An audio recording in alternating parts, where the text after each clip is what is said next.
Hey guys, তোমাদেরকে আগেই বলি আমার ফাটা গলার সাউন্ড তোমাদেরকে একটু শুনতে হবে, তোমরা একটু সহ্য করে নাও। তো অনেকদিন পর ভিডিও নিয়ে চলে এসেছি, আমার গলা ভীষণ খারাপ। আর তোমরা ভাবছো ড্রাগন গাছের আপডেট আমি কেন দিচ্ছি না, আমার বোধহয় ড্রাগন গাছটা আর নেই। আরে বাবা না, প্রচন্ড ডালপালা ছাড়ছে, তাই আমি কাটতে কাটতে পাগল হয়ে যাচ্ছি। অ্যাকচুয়ালি শীতের সময় নাকি এরা ভীষণ ডালপালা ছাড়ে, আর গরমের সময় ওই পুরোনো ডালগুলো থেকে ফল ফুল হয়। তো আমি যেহেতু নতুন, আমার তাই প্রতি বছর বছর কিন্তু নতুন নতুন কিছু শিখতে পারছি।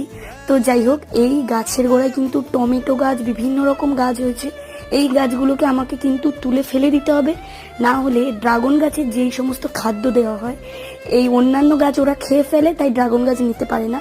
তো ওগুলোই আমি পরিষ্কার করছি, আর এত ডালপালা ছিটতে ছিটতে হচ্ছে জাস্ট আমি পাগল হয়ে যাচ্ছি। যাই হোক, এই হচ্ছে আমার গাছের ভিউ।